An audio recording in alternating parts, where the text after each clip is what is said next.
हाँ तो भाग्यवान, गंगा घाट तो आ गए हैं। चलो फटाफट स्नान कर लो, मैं भी कर लेता हूँ।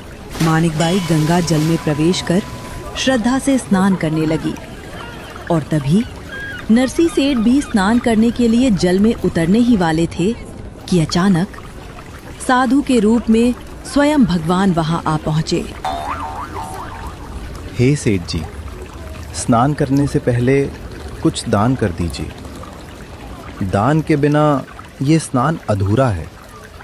अरे ये क्या मुसीबत है, स्नान किया नहीं और ये वसूली करने आ गए। अरे ब्राह्मण जी, हम दान के लिए पैसे नहीं लाए, बस खर्च भर लाए हैं। दान तो बाद में करेंगे। अजी दे दीजिए ना, क्यों ऐसा अन्याय कर रहे हैं? चुप रहो, तुम बीच में मत बोलो। सेठ जी, केवल पानी में डुबकी लगाने से कुछ नहीं होगा, थोड़ा दान कर दीजिए। ये ब्राह्मण तो मेरी इज्जत ही उतारने पर तुला है। सुनो ब्राह्मण, 1 टका दूंगा बस। अरे सेठ जी, कम से कम 1 रुपए तो दान कर दीजिए। 1 रुपए? न न न ब्राह्मण, तुम क्या जानो पैसों की कीमत। जाओ यहां से, मेरे पास इतने पैसे नहीं हैं। अच्छा सेठ जी, तो चलिए 54 ही दे दीजिए। 54? नहीं, मैंने कह दिया ना, 1 टका दूंगा, बस उतना ही दूंगा। ठीक है भाई, जितनी तुम्हारी इच्छा। अरे ये ब्राह्मण तो मान गया। एक काम करता हूं, इसे घर बुला लेता हूं। सुनो ब्राह्मण, मैं 1 टका यहां नहीं दूंगा, तुम मेरे घर आ जाना, वहीं दूंगा, क्योंकि मैं यहां बस थोड़े ही पैसे लाया हूं। ऐसा करो, मेरे घर आ जाना। मेरा नाम नरसी है, गांव जामुनागढ़, सब जानते हैं मुझे। ठीक है सेठ जी, वादा पक्का है ना? पक्का, बिल्कुल पक्का। इतना कहकर वो ब्राह्मण रूप में परमात्मा वहां से चले गए और नरसी सेठ ने आराम से स्नान किया।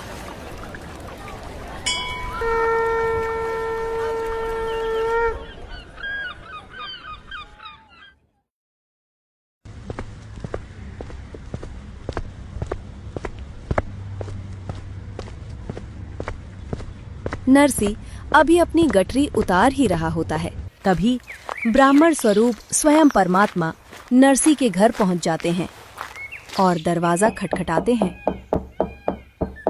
अंदर से एक नौकर बाहर आता है। हाँ ब्राह्मण जी, बताइए क्या काम है? भाई, तुम्हारे सेठ जी गंगा घाट पर मेरा एक दान स्वीकार करके आए थे, मैं वही लेने आया हूँ।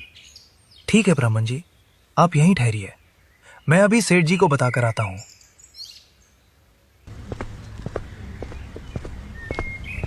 मालिक, बाहर एक ब्राह्मण आया है, कहता है कि आपने गंगा घाट पर उसे दान देने का वचन दिया था, वही अपना दान लेने आया है।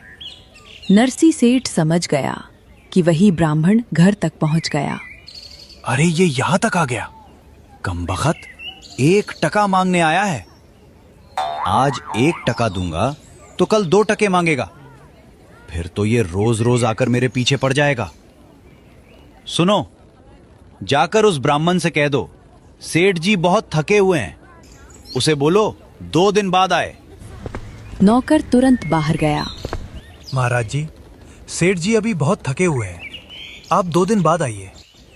ठीक है भाई, परसों आकर अपना दान ले जाऊंगा, तब तक यहीं विश्राम कर लेता हूं। जैसा को तैसा।